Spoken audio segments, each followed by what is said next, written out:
So we all together partnered to do fabulous work around the New England area and are very well connected with the national network and are here to help you and support you in all the assistance you need advancing mental health recovery within the region.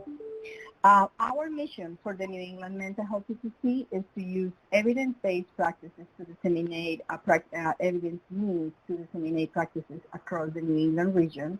And it is our expertise to talk about recovery-oriented systems of care. This is why this workshop is so important, because we believe that people with lived experience must be at the center of all the conversations and work that's happening throughout the region.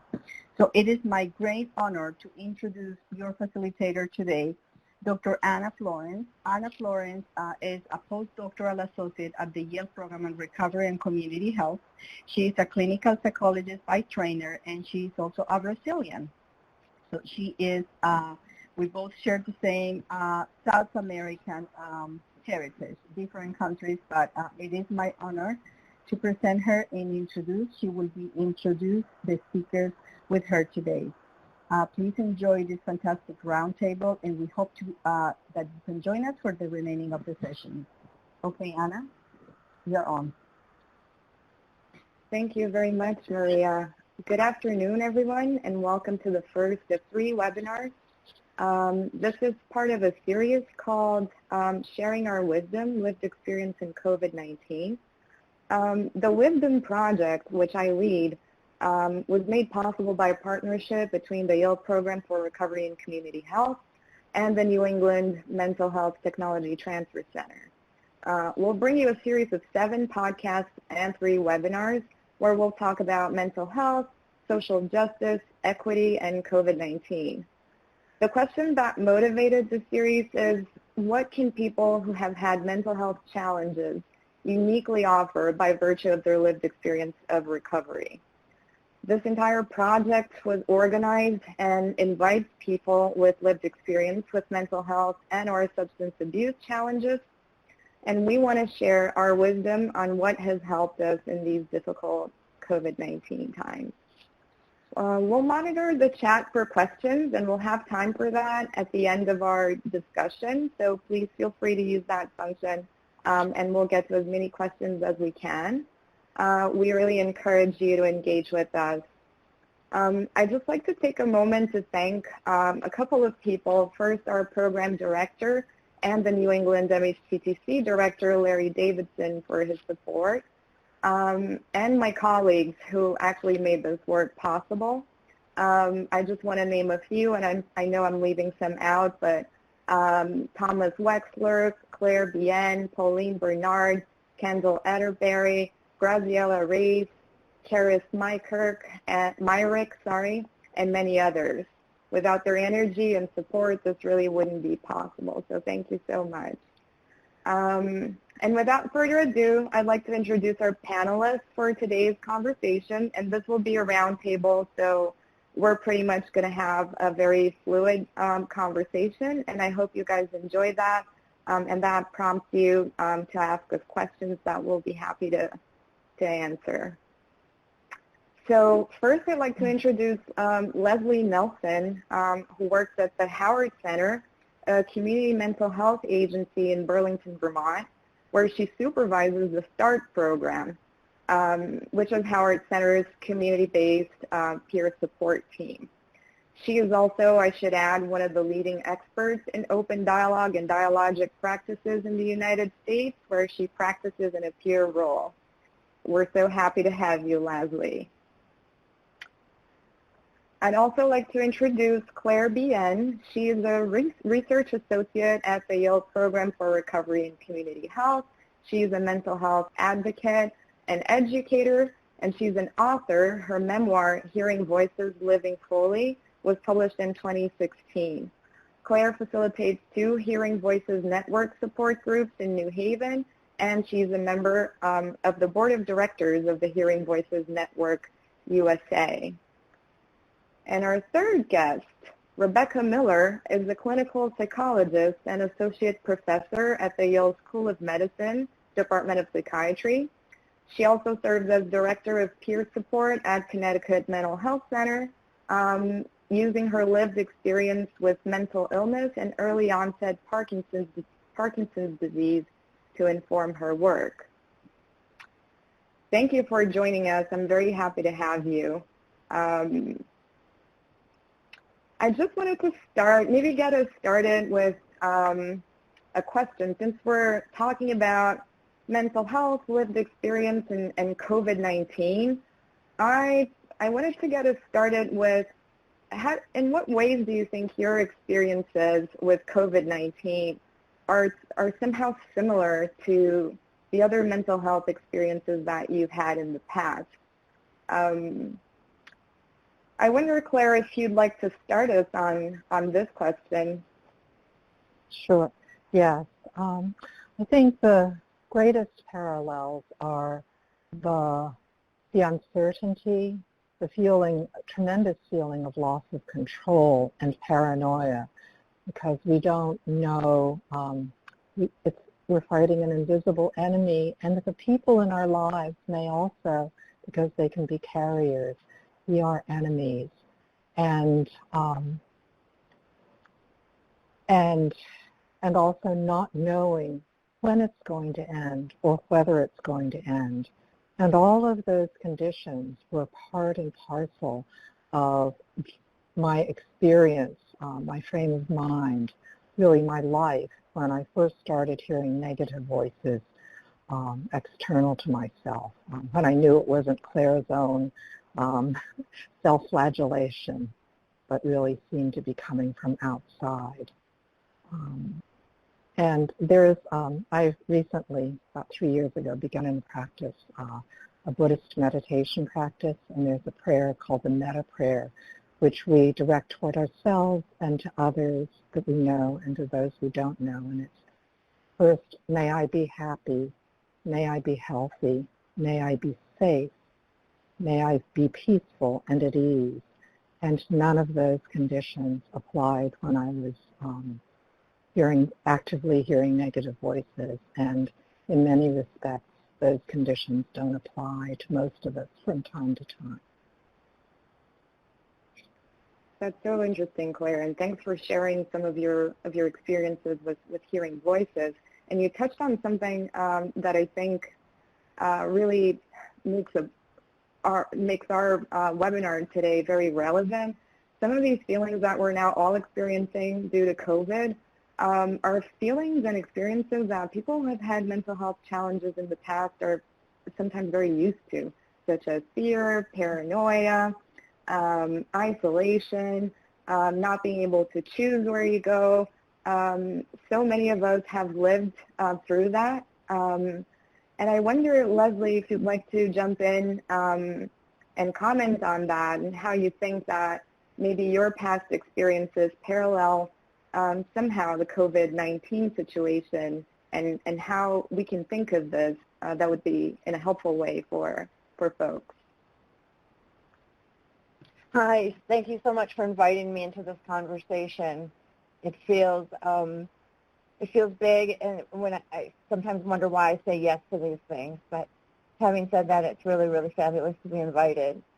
I'm almost stuck backwards in my thinking, which is very common for me, in that I've been having a hard time not to focus on some of the differences. But in terms of the similarities, as Claire was saying, the sense of fear and uncertainty that is difficult to articulate in terms of nobody, no source to go to, no authority, no doctor, no parent, no friend, no lover, no one to tell us that it's going to be okay or what it's going to look like when we're done or when we get to another place. That, to me, is what really feels so similar. I think what also feels very similar is just these, in thinking about it, like in thinking of some of my past experiences with what people would call psychosis, and feeling that people are conspiring in ways that maybe weren't real at the time. this feels similar, that there are some of those similar components when you engage with social networks, and some of the conspiracy theories that are being presented and some of the conversations that are going. I was thinking to myself, like, and they said I was crazy, and so that to me seems very similar, that at times when I've had some of those wild ideas, I end up in the hospital, but now people are having all these different ideas and talking about them. So I don't know if that's good or bad, but I find that it's kind of similar, except that my experience was so much more lonely. I wonder what it would have been like to have been able to communicate with others through social media in every sort of way when I was going through my experience, because I think these experiences are so self-contained and so lonely. So those are just some of my really briefest thoughts on that. That's great, Leslie. I'm so glad you mentioned psychosis. We've been doing some research around mental health and COVID, and it's interesting because psychosis can be conceptualized as a person breaking from reality. And one of our participants, who's a very prominent activist in this world, has said that, well, if you have psychosis when you break from reality, then what do we call it when reality breaks from all of us? Which is, I guess, somewhat what we're living right now. And I guess the loneliness and the fact that no one can really tell us what the world is going to look like in the future, I think that's very difficult to sit with. So I just wanted to resonate that because it struck me when you said it. I'm just wondering if Becca has any thoughts on that, and just a heads up that Becca's having some connectivity problems, so we can't really see her on camera, and that's okay. I'm just checking in to see if you are on audio, and if you are, I'd love to hear your thoughts on this. Yeah, thanks, Anna. Yeah, having some trouble with the video piece, but so glad to be here. And just thinking about the parallels for me, I guess one piece that feels very similar is this idea of kind of having to rebuild your life from the ground up, which is,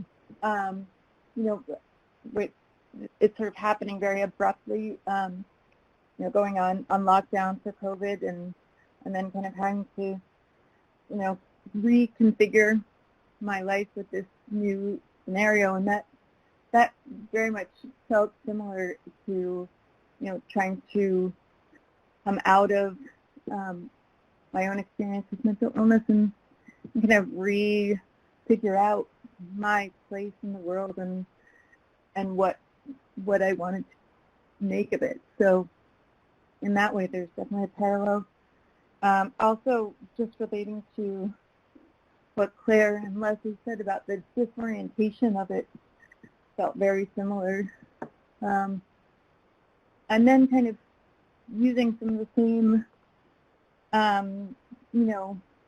ways that I found really helpful in dealing with my own experiences of making sure that I reach out to other people, which I think is, particularly challenging with COVID, in that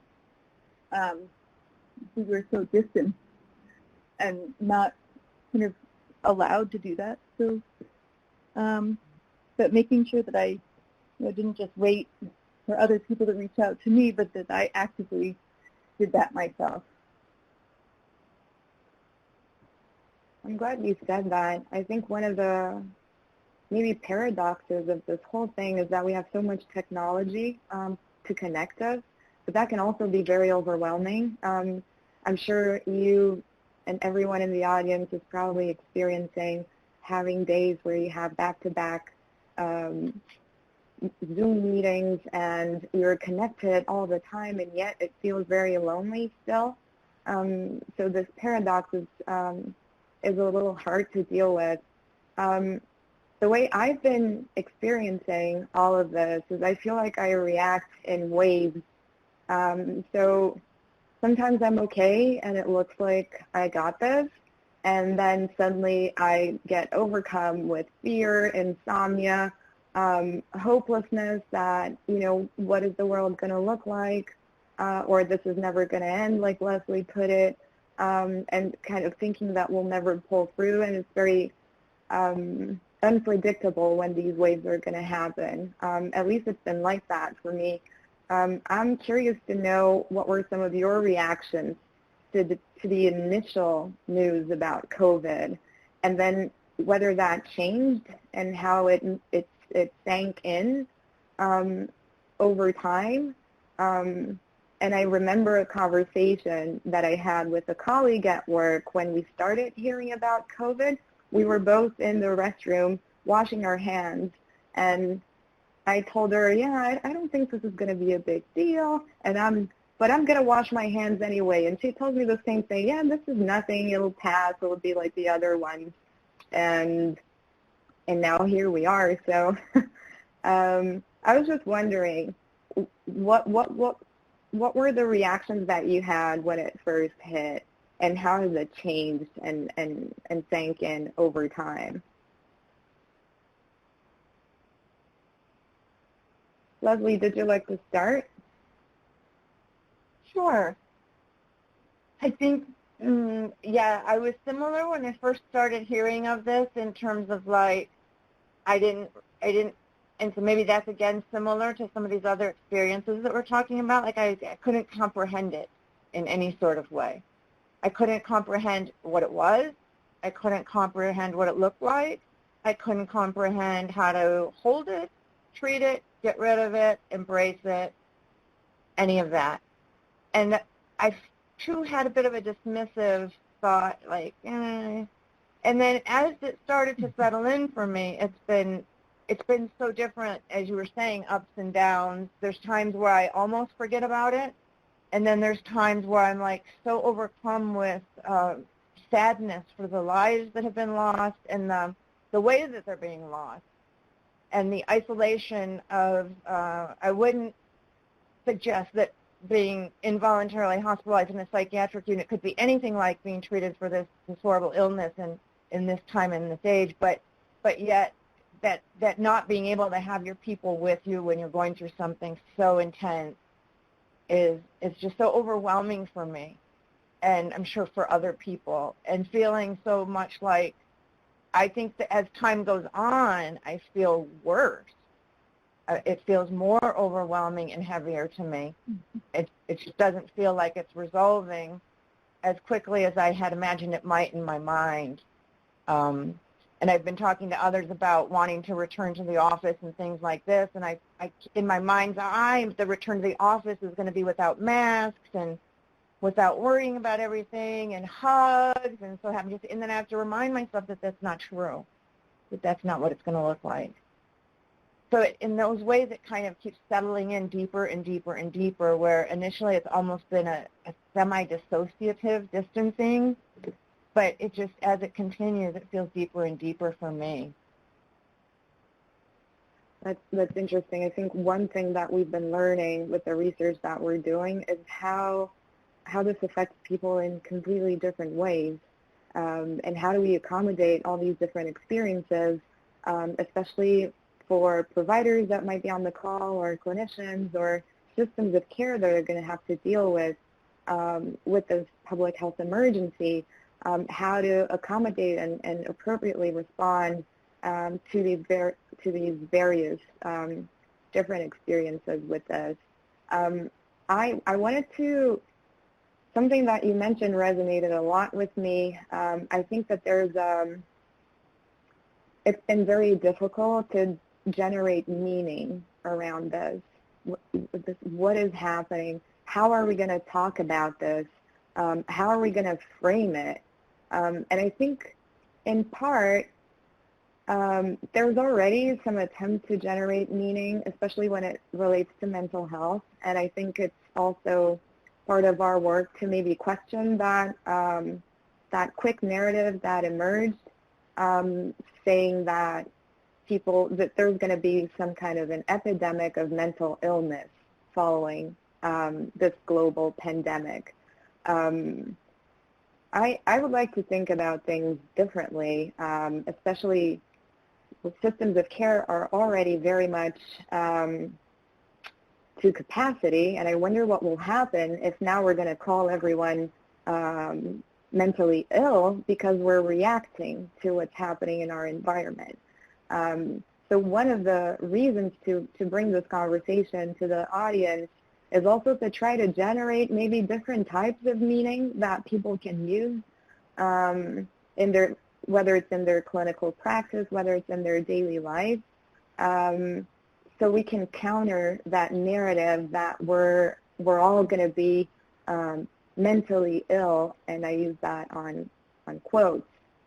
I'm curious, Claire, maybe your perspective, and we've talked about this before, as a Chinese woman, I would really love if you could bring that into this conversation, and how you feel that might be playing a role as well in how we're reacting to this and how this experience is affecting us. Yes, thank you, Anna. I was initially planning to respond to the original question, and you know, as Leslie said, you know, initially I didn't take it that seriously, except for the fear of becoming ill. But as you know, I have said that when China has been much in the news in a negative way, I have felt it throughout my life, and I haven't as a child I didn't understand it. Later, as an adult, I did, and I would resent the increased number of second looks and glares and stares from strangers that I met on the street, and more serious where there are greater numbers of Asians, of Chinese people, as when I lived in California. When all of the hate speech and rhetoric that has been directed toward China, and I don't know if you've seen those quarters that have bats on them, and I thought, when I saw it in a roll of quarters all the same, I thought, oh, you've got to be kidding me, because it really, it demonizes people for something for which they are not responsible.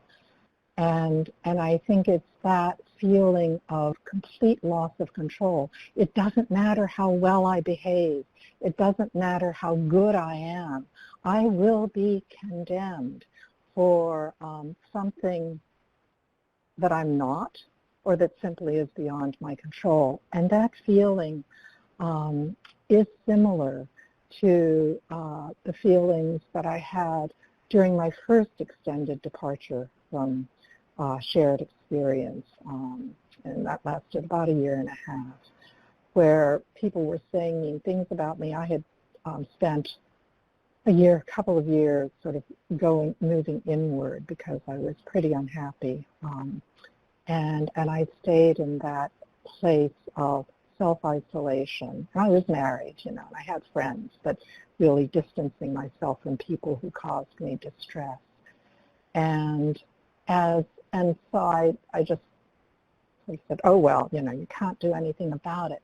But then when the increased number of articles about incidents and some assaults and some crimes toward Asians began to appear in the papers, I thought, oh, I can talk about it. But I really, in the face of, I very quickly realized that in the face of the greater challenges, you know, they're just inordinate, unconscionable challenge, acts of racism toward black and brown people, I realized that I couldn't take that route because my challenges pale by comparison. And I knew that, our colleagues have spoken to the fact that, well, I won't go there, but I had to let go of my fears. And I'm ready to go into the other question, but if it's okay, I'd like to. But basically, what what I did when, during my second extended departure, when I felt, unbelievably assaulted by presences and so unfairly treated. And I thought that my only option was to take my own life. What saved me was the fact of my 3.5-year-old son, whom I knew I could not allow to grow up knowing that his mother had taken her life. That was too much for an innocent child to bear. And so I pulled myself together and went back to work.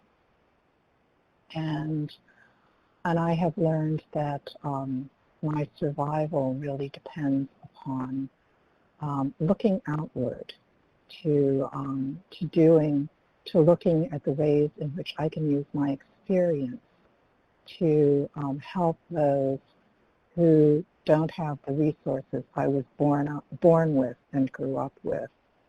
And that looking outward rather than inward has helped. But I also, and I know, I'm sorry, I tend to wander in speaking, but getting back to the original question, it is the being able, at this time, we know we're not alone. When I saw those articles in the newspapers, when I speak with my family, with my cousins, and last year there was a huge Bien family reunion, 75 Biens from all over the world gathered in California, and we talked about anti-Asians, about racism toward Asians, and that helped. Knowing that we're not alone is hugely helpful. And my hope is that in this pandemic, the fact that the enemy is real, the reasons for our paranoia are valid, and the fact that it is a shared experience will help. We are going to be traumatized. That's inevitable. But my hope is that the degree to which we are traumatized, the degree to which some people are not able to sort of regain that sense of equanimity will ease. I don't think it'll go away for anybody, but my hope is that it won't be as terrible as it has been for those of us who have extreme experiences and have been told that it's an intractable, incurable disease of the brain, because that does such violence especially to anyone, but particularly to young people. And I hope that that does not happen. Thank you, Claire, for sharing. You always share in such a beautiful way. I really appreciate that. Thank you. And I'm happy you brought the perspective of a woman and a woman of Chinese origins. And I feel like we should mention and acknowledge how differently this entire situation is affecting different groups.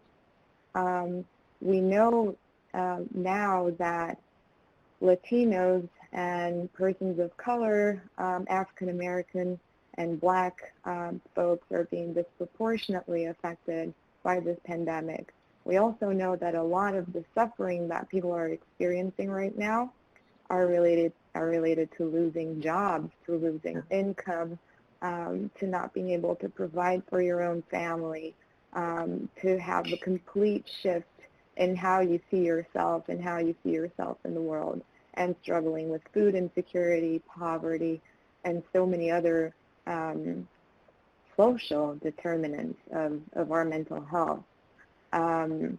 With that, I'd like to invite Becca to join this conversation. I know that you have many insights around these topics. And I was wondering for you how that was, getting the initial news about COVID, and then how that eventually changed or didn't change. Sure, thanks. Yeah, I'd say that for me it was, I don't know, I was sort of taking it very, very seriously from the beginning, and it became a time where my paranoia became very useful.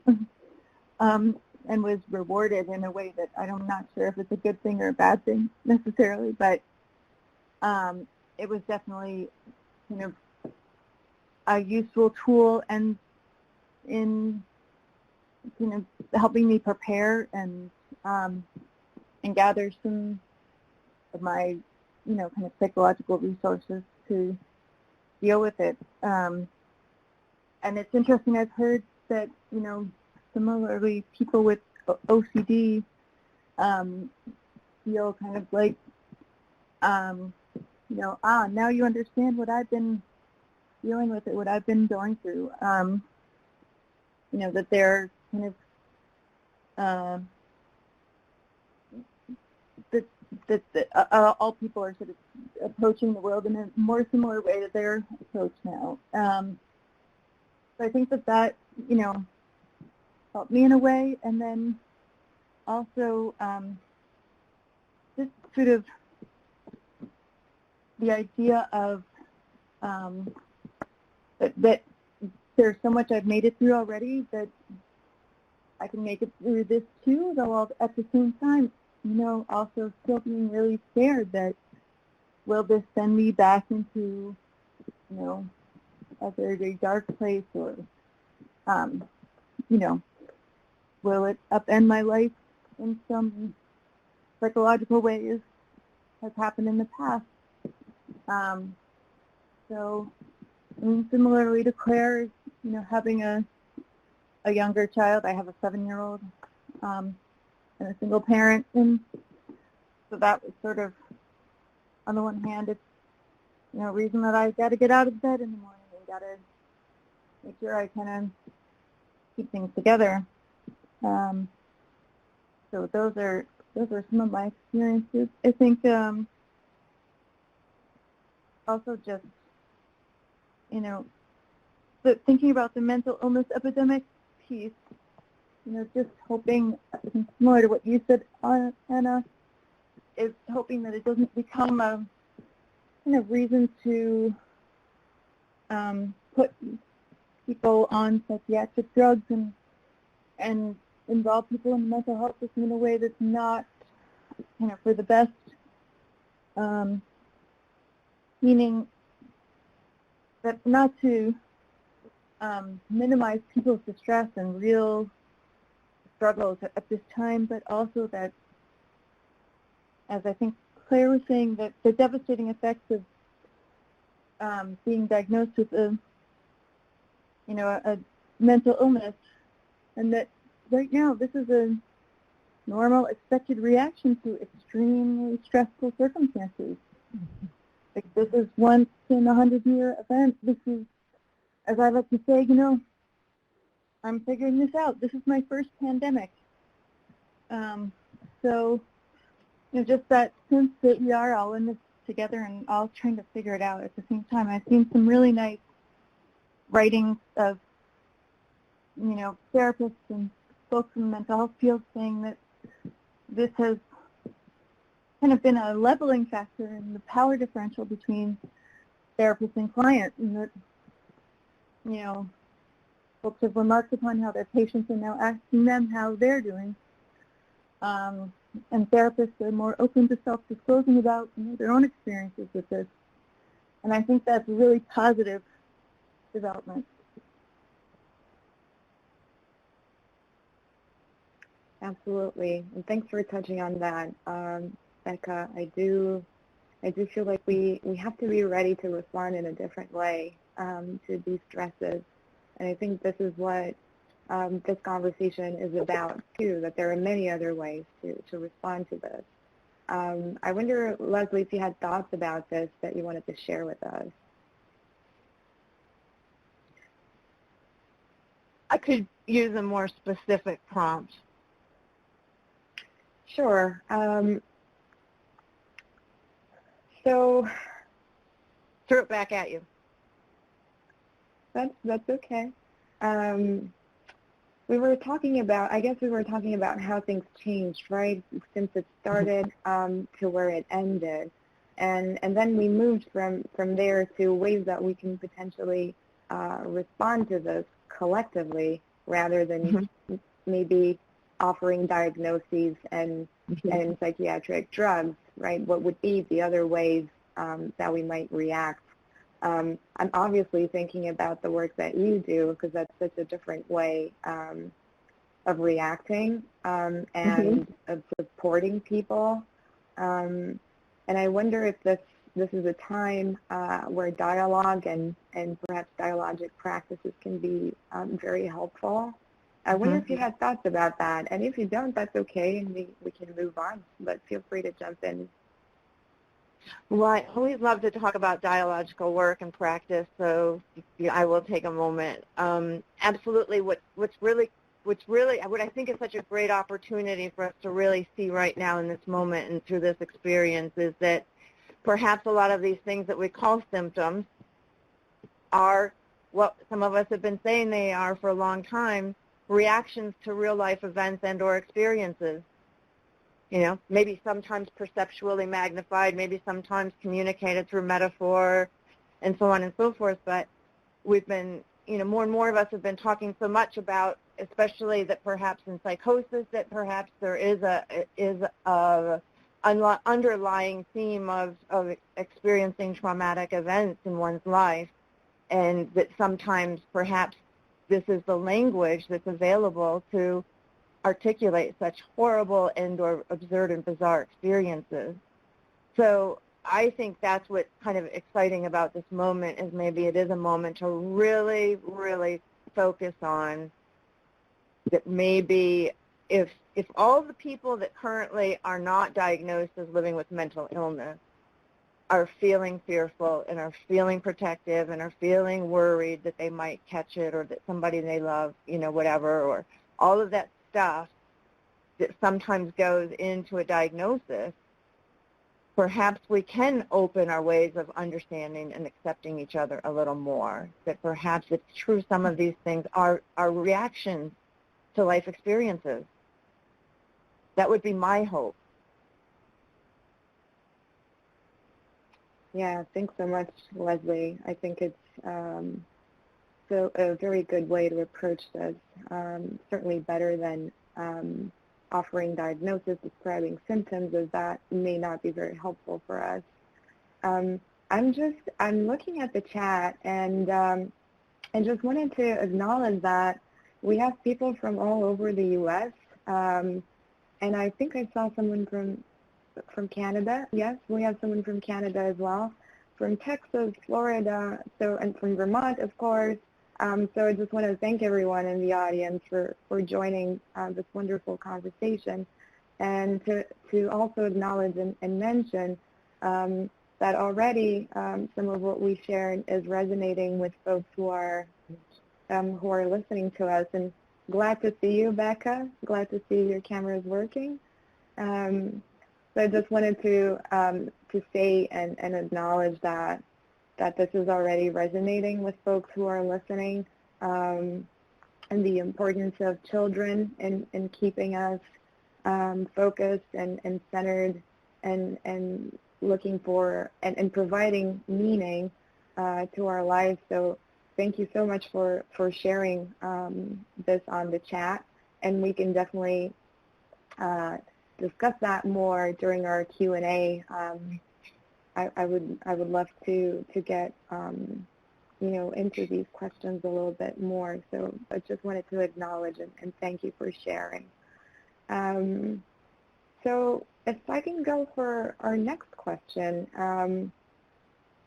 So what was the most valuable lesson that you've learned from your mental health challenges in the past that you think is relevant for COVID today and for folks who are listening? Did you want to start, Becca? Sure. Yeah, I think the idea that you're stronger than you think you are, and that we can really, we can really support each other, and that helping other people is really a way of supporting yourself, and that's really important. That, I think in the beginning of COVID, when I was feeling really helpless and angry and scared, I reached out to a group of mom friends and, said, like, what can we do to support some of the folks struggling with getting food? What can we do to support, like, our local businesses? And just doing something that was active and productive. There's this quote that I found when I was 19 and first hospitalized that said, the way to deal with the uncomfortable static of a radio is to turn it off.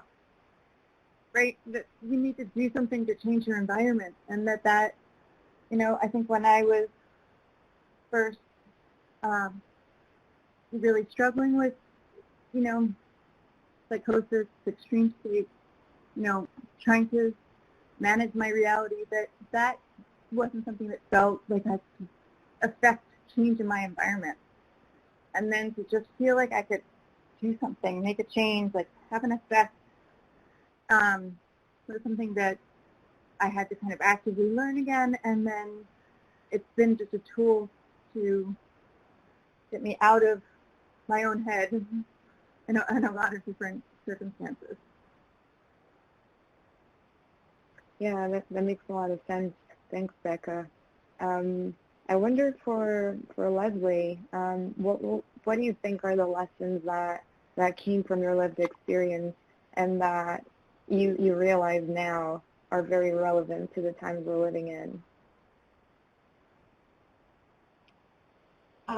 For people that know me, they might be surprised that I feel this way internally. I try to put on a really kind of mean demeanor sometimes, but for me it's hope. It's a deep, deep, deep-seated beauty and hope. Reflecting back in those times where the despondency and the heartbreak, I realized for me the heartbreak of feeling like my mind was just completely scrambled and may never be unscrambled ever again was so incredibly difficult, and just, time did kind of, hopefully people would consider me somewhat unscrambled, less scrambled. So I think that has created a certain type of confidence that for me now feels kind of unshakable. It don't mean that in an arrogant way or dismissive way, but it's sort of like, I've often said, especially trying to return to work after periods of disability and inability and inability, that nothing shakes one's confidence quite like losing one's mind. So kind of the flip side of that is coming sort of back. It's sort of like there's a deep sense of this can pass. We can get through this. Time may allow for this to look different and beautiful again. And maybe that's, magical wishful thinking, but it feels very real. That's so beautiful, Leslie. Thank you for saying that. I was wondering, we focus on the negative aspects of, and they do exist, but of having a break from reality of experiencing psychosis or other extreme states, but we rarely focus on the asset that it can be to go through it and have an experience of recovering. And it makes a lot of sense that having gone through that, you kind of have some confidence and some knowledge that things do change. And I think that can be a great asset to this moment. Claire, I wonder what your thoughts are about this. Do you think that your journey in recovery is something that is an asset at this moment? How do you feel that these extreme experiences that you've had, have lessons that we can all learn from in these times? Thank you. I think that my recovery ability to emerge from what was some pretty terrifying times were, largely based on the fact that I never, in spite of being, terrified and terrorized, I never absolutely lost my sense of self, my strong connection to my family, the fact that I ultimately could not do anything that would hurt them so much. In fact, I kept, while I was in the throes of it, except for my husband and people he told, they were protected from the worst of it. And so the importance of community, as I was emerging from my second extended departure, I joined a faith community, and I joined the choir, and I made friends, and I became much more actively involved and engaged with social justice work, and all of those things, community, connection, learning to forgive both myself for the idiotic things I've done in my life and family and friends for the unkindnesses that we inflict upon one another, sometimes, usually unthinkingly, so compassion, and really connection, and looking outward, looking to see what good I could do in the world. So when we began sheltering in place, I was so grateful to be part of Perch, because the staff meetings were enormously grounding, and I was able to hear people who are still engaged speak about it. And it, my life at the time was really surreal. I was taking walks at 10 in the morning and at noon and, after work, and walking around the lake. And it was I was in heaven. And so I was saying, nothing's wrong. I'm doing great, except for when I went to the grocery store and was afraid of not being careful enough. But then as, the spring progressed and more, the several murders, took place, and realizing, and again, as I said earlier, that looking outward, looking to see what good I can do in the world. And for a time I overdid it, and I threw myself into too many things, and I was driving myself a bit mad. But then, realizing that self-care is enormously important. And I, not only through work, but also through church, my Buddhist Lens group meets on Zoom. I am a member of 2 folk singing groups, all both on Zoom. I'm part of a writing group on Zoom. So it's not the same. The energy is different, but there is still connection. There's still human interaction. And now when I go to the grocery store, I go, I wonder who I'm going to see that I know. And it's just such a feeling of joy. It's like, I know you. And but so self-care, looking to other people, trying to do good work, have been, those are things that help me sustain my recovery, not so much helped me apart from family and a few friends, not so much that helped me pull out of it. And my son, always my son, who saved my life, and he's the best thing I've ever done. Thank you, Claire. We're having a rich discussion in the chat that I want to respond in the moment to. I know that we didn't have this in our questions, but I feel like it would be good for us to engage with the folks that are bravely sharing, and maybe offering some of our comments. There's the issue of parenting, as Claire mentioned, how grounding it was to have her son, and Becca also has a child, and I think that we've been talking so much about the challenges of homeschooling, or maybe let's say you have shared custody of a child, and how do you deal with that in these times? How do you work and manage your kids at home? There's so many nuances to what parenting looks like in COVID times. I heard from friends that their kids were just very glad to have parents at home all the time. And then I guess depending on your age, that might not be the case, right?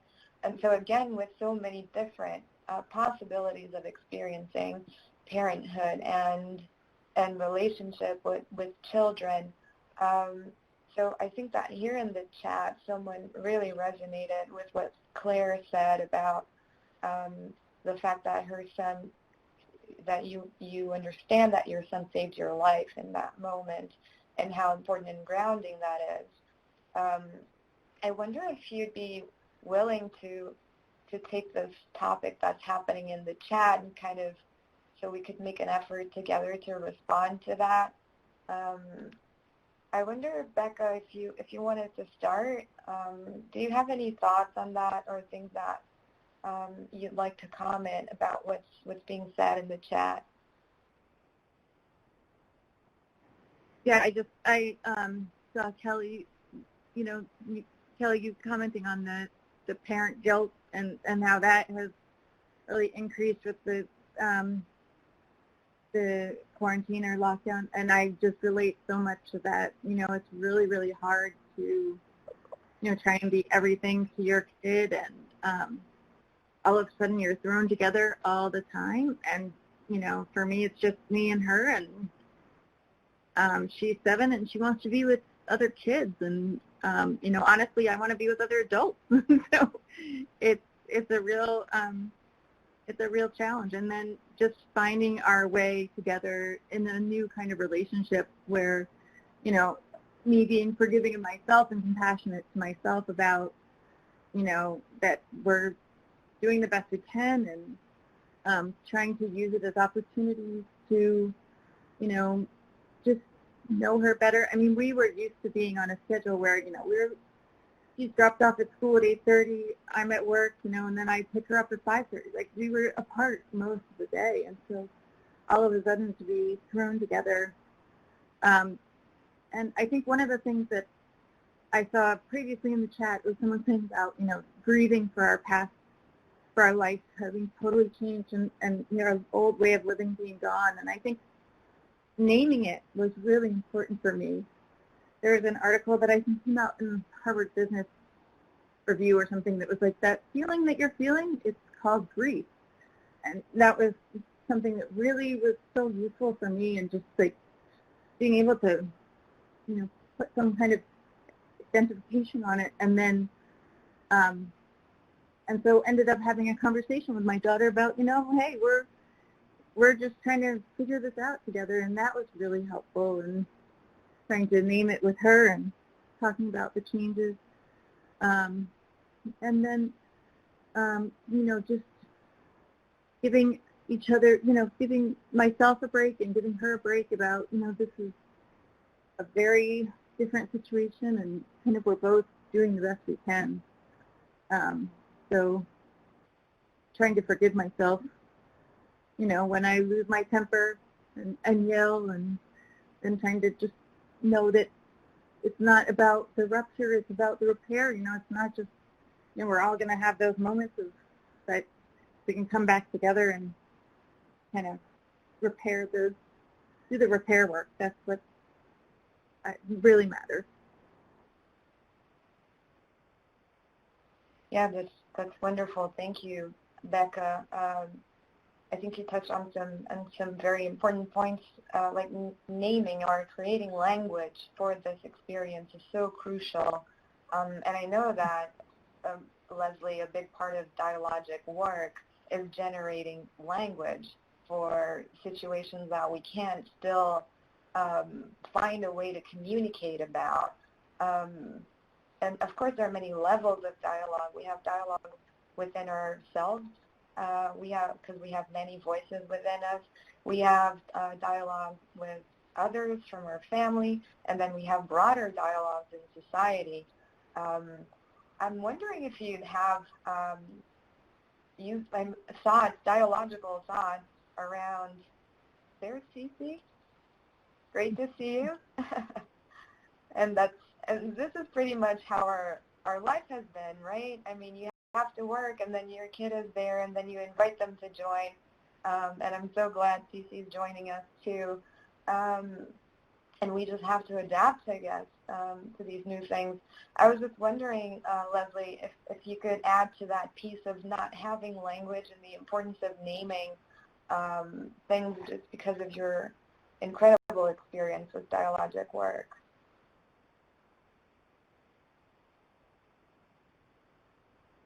I'm practicing a thoughtful pause. Sure. A 10-second silence. Just kidding. I was really struck. It's my favorite part of the training. If you don't know what to say, just, I'm giving it deep thought, which we often are giving it deep thought. But I was so struck and so touched by Rebecca using the word grief, because I was hearing myself earlier talking about the sadness and sort of the feeling of overwhelm, and it probably is a grief thing, and how some of these ideas are so simple. They don't always come to us easily, but having a word does really help in creating a shared language through talking to each other. It never fails to make me feel less alone and less frightened. And I always feel infinitely more humbled and enlightened, just like from this conversation here, and trying to keep an eye on chat. Some people know I'm overdue for a prescription update, so I can't see it too well. But I think it's such an important idea that just because we don't have an answer or a name or know what the outcome is going to be, that we keep talking. That we do keep having conversations and dialogue about what we're experiencing. To me, that what they tell us, what my teachers have told me and my mentors and my hero, that life is dialogue.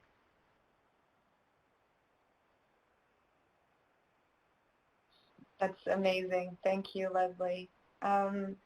Claire, I wonder if you could maybe to resonate with what's happening in the chat, what people are talking about, and if you could tell us a little bit more about how the parenting piece was so important for you, and maybe that can inspire us as well. Yes, I'd like to address the parenting piece second and respond to what Leslie just said about dialogue and also relationship, not just parenting, and the ways in which we connect with one another, and the use of language that can help us understand things that happen to us that we don't quite understand because we can't quite articulate them. We don't know how to place it in the context of the experience of living. And when we read or when other people speak to us, and describe something that really resonates, and we're able to give voice to that, it can really help. And particularly for those of us who hear voices and have extreme experiences, being able to understand our physiological response, our psychological response without language to the encounters we have with other people, with the world, is really, really helpful. It can be really grounding, and it can help us understand ourselves more deeply, more fully, and also other people.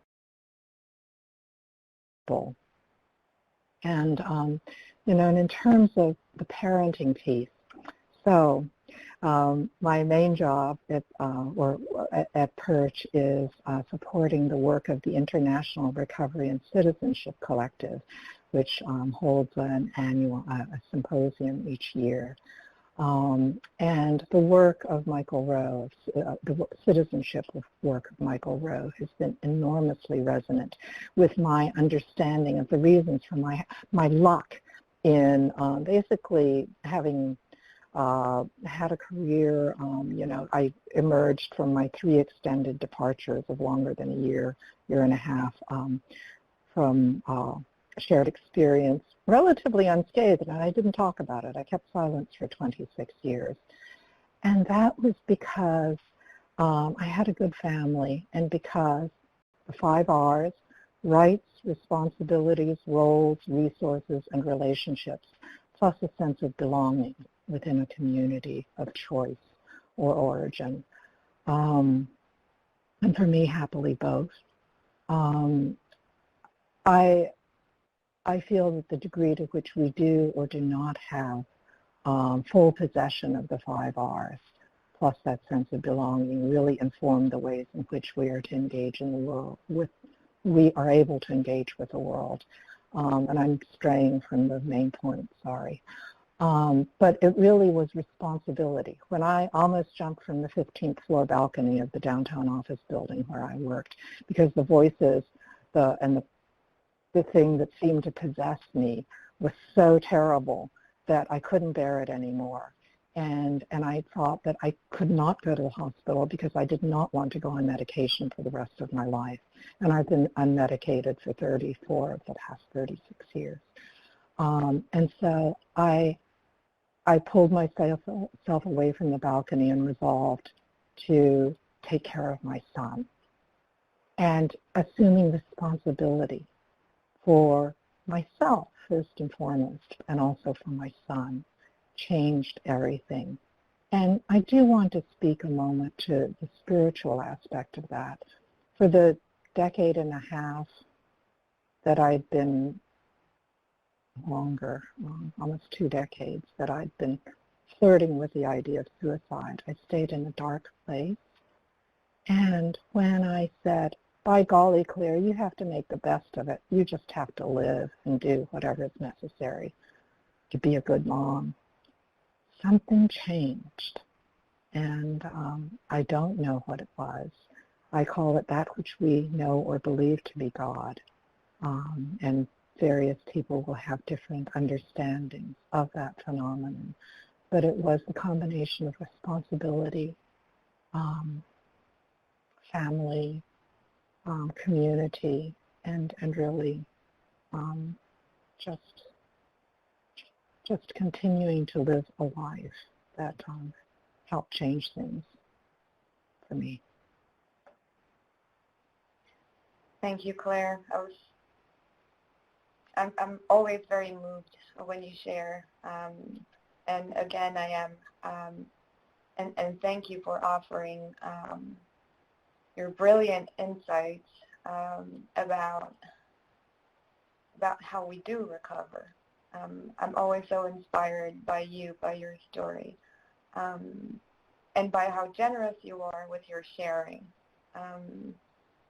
Sometimes I feel like people with lived experience, maybe have the burden of going through recovery and then of having to share everything and teach others how to understand our worldview, and so it can be such a burden when maybe you're already feeling a bit vulnerable. So thank you so much for sharing, and I hope that folks are also moved by the way you do it and your generosity. Thank you. I wanted to, so I do want to move on to the Q&A session. So I'm inviting all of you to put your questions in there. We'll go over everything together, and then we'll try to answer as many as we can. I wouldn't say answer. I guess we can offer our dialogue or our voices and our experiences to the topics that you guys are putting up on the chat. I wanted to add one experience that I had that I think may be different from what we expect from this pandemic, from the isolation and everything. I've been struggling with physical illness for a while now, And when the lockdown happened and working from home became possible, I actually did a lot of healing. And for me, it was very good for my body. And there are difficulties associated with being home and feeling isolated, and I feel that too. But in a sense, for me, that was so protective as I was very, very ill and got a chance to heal a little bit. So I guess all of these, the ways that we tend to see good and bad, stressful and great. So these are not really working very well to describe these experiences. They're so paradoxical, and it looks like so many different things are at play. I wonder if any of you have thoughts on that, or just experiences that surprised me, that some element of quarantine was actually incredibly protective and helpful for me.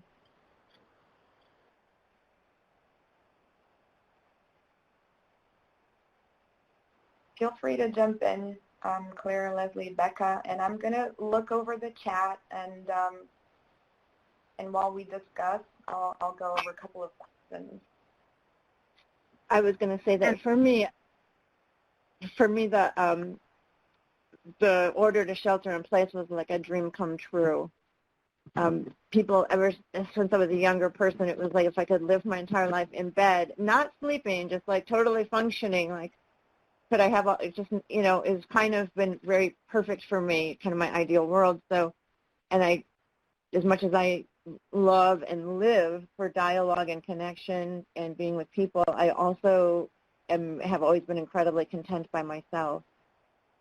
So for me, it's actually been really, really like a good thing in that way. I have been thinking as we get kind of into August that this could look very different in the winter months. But in the meantime, I've kind of enjoyed the isolation. I think that there's been a lot of folks, especially those with, chronic illness or disabilities, who've really felt like this was a great gift, in that, people who wanted to work from home or, do like part-time, part-time in the office, part-time out, whatever, suddenly it became possible, things that they've been fighting for many years. And it was like, oh, all of a sudden it's doable, whereas there have been all these barriers previously. So I think that is hopefully going to be a positive and long-lasting, impact of the pandemic. People who've been asking their boss to work from home and been denied, and then all of a sudden, oh, it's possible. So I think that's a good thing. I mean, I've had sort of the opposite experience in that it's been more challenging to force myself to get out, whereas forcing myself to, go to work and walk around and walk my daughter to school got me more physical activity, which, I didn't love, but definitely helped me stay, on top of my symptoms of Parkinson's. So that's been a kind of negative impact in the opposite direction. But then I know a lot of people who, were at home, maybe living with disabilities, and we felt like other people had more insight into what their lives were like and could, understand what it was like to kind of live with a chronic illness where you have many days where you're not able to really get out or do what you want to do or see who you want to see, either because of being immunocompromised or other kinds of conditions. So that there's a lot of kind of new compassion and empathy. But yeah, and different for many people. And then I think for me, it's similar to Leslie. Like, I always dreamed of being able to stay home as much as I want, and it made me realize that yes, I want that, and also I'm a more social person than I realized, and that I really have to like reach out and make those connections to kind of keep myself nourished. Yeah, thank you, Becca. I wonder if we could take a couple of questions that are coming in through the chat. There are so many good ones. Catherine mentioned that when a youth is experiencing extreme states and their parents are invalidating those experiences and they are stuck at home with those parents, what are some suggestions to support the youth? That is such an amazing question. And I think it can be broadened to several other situations where there's conflict within the family. So thanks, Catherine, for that question. Does anyone have thoughts on that? Leslie, I see you. I have more of an anxious desire to connect around that, because I've often talked, and I wonder how true this is for many others. Sometimes I've heard reference to people writing in assessments of others things like, this person's really mentally ill because they first started hearing voices as a child, you know, and I tend to feel like I don't want to say anything, but like, yeah, that's kind of common. Many of us have had that experience from such a young age, and I know for myself, speaking solely for myself, that was exactly it. I knew intuitively and clearly that I was having experiences others weren't and that were different from others, but a child has absolutely no way to articulate that. A child has absolutely no way to articulate that, and it makes me think what that might do to us as children right from the get-go, right? And how different, I hope that it could be so different somehow in the future, in us, and the future should be now, in us being able to support children, young people that might be trying to tell us something significant. I feel so strongly about this. I'm so glad this has come up. I'm not advocating for children to be diagnosed and hospitalized and institutionalized. That's absolutely not what I'm suggesting. But if we can start talking, and for some reason, I too, as a child, I knew not to tell anybody. Or perhaps when I did, people would be like, shh, you know. So I think this is I'm so glad this came up. I know for me, just thinking about, you know, having another adult or, you know, or peer just available on a regular basis to connect with over Zoom or something can be really, really helpful. Like that just can provide a sort of lifeline, especially when there's video, especially when it can be private. That's not always possible, but, you know, just having that other outside connection and, you know, if there is peer support that could get in touch with that young person or, you know, even by text, if that's more, you know, more accessible, but something to really, you know, provide that validating experience. I think that is one of the challenges for many. I've heard of, you know, stories of LGBTQ youth in, you know, families that are not accepting and homophobic, and, you know, just a lot of tough situations where kids and young adults who were getting that kind of support outside the home, all of a sudden that's been taken away. So, but I think, you know, hopefully accessing that technology, and then even, you know, having socially distanced visits, you know, facilitating something that is in person. You know, video is fantastic. I'm so grateful for technology and that we can still connect. At the same time, it's I have never appreciated as much as I have now the third dimension. Yeah, the Hearing Voices Network offers Zoom support groups, and there is a specific HVN support group for youth that's based in San Francisco. I think it may be the only one at this time in the United States. I can put my email address in the chat if you'd like to get in touch with me, and I can forward you some, send you or e-connect you with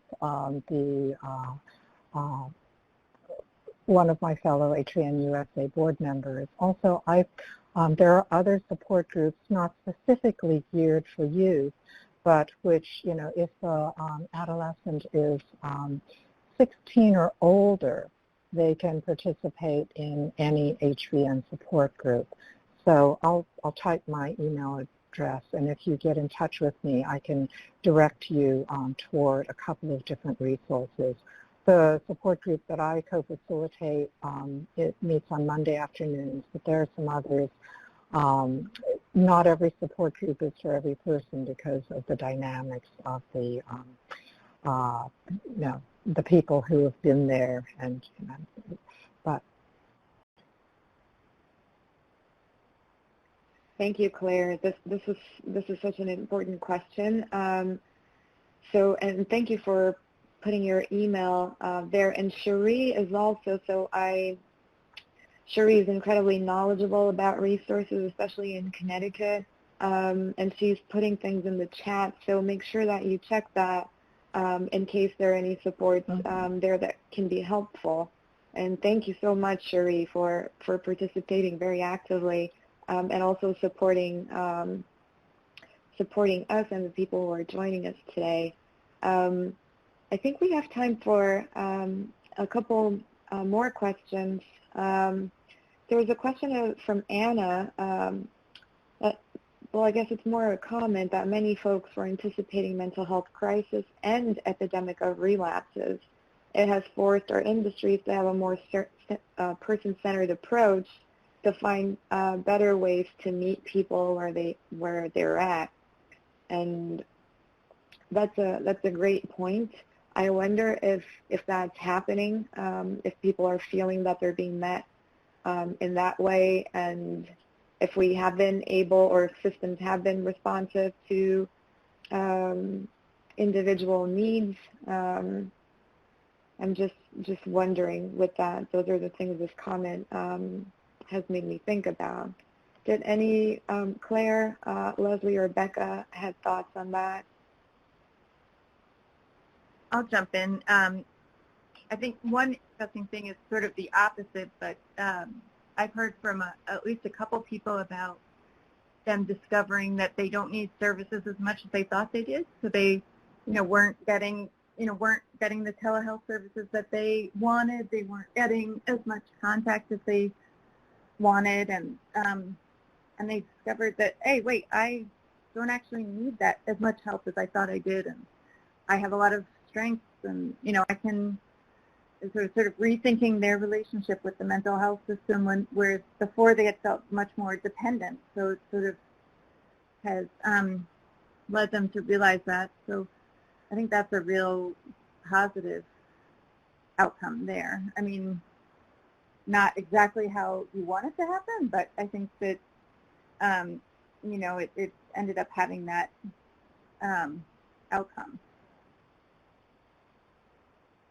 That's great. Thank you, Becca. And I can see in our chat that a lot of people are resonating with some of the positives of the pandemic, and I think that's so important in order to put things into perspective, that we invite the good and the bad, and that we're aware that these things are there. Some people are saying that working from home has been really good, and for me it was as well.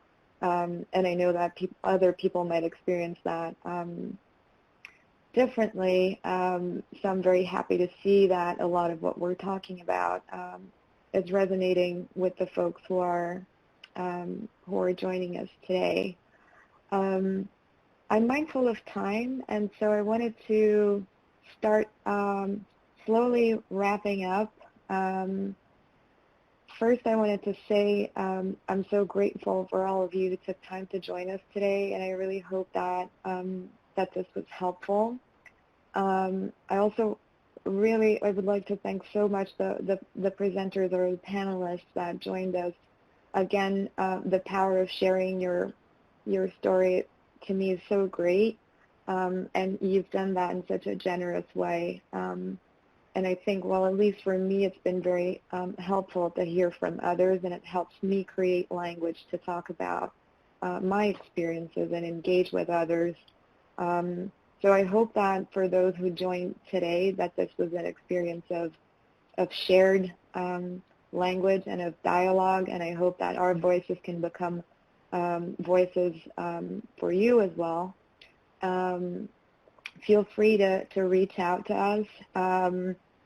I want to again thank Larry Davidson, the director of the MHTTC and of the Yale Program for Recovery Health and Community Health, and also Maria, who started us off today, and Graziella, who did an amazing job at organizing all of this.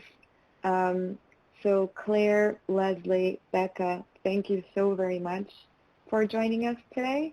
And I hope we can see you in our upcoming webinars as well. And with that, I'll hand it over to Graziella so that she can wrap things up for us. Thank you, everyone.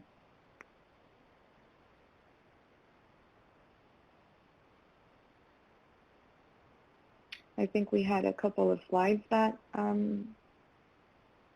that were coming up. So we can just let people know of the next date that's coming up right now. Thank you so much. Technology is a wonderful thing when it works.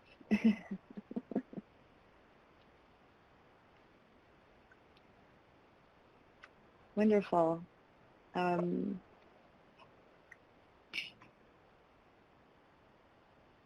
Oh, beautiful. Thank you so much. If you want to listen to this roundtable again, you can visit the MHTTC webpage. Roundtable will be available on August 17th. You also will receive a survey with evaluation from this very powerful and wonderful conversation today. We hope to see you next week. This is a series of 3 roundtables, and next Friday, August 21st, we will be here again talk about social justice and COVID-19. So thank you so much. Appreciate your time. It's a pleasure to have you here. Thank you, Anna. Thank you, Claire, Leslie, and Becca. Thank you very much. Thank you all, and goodbye. Yeah.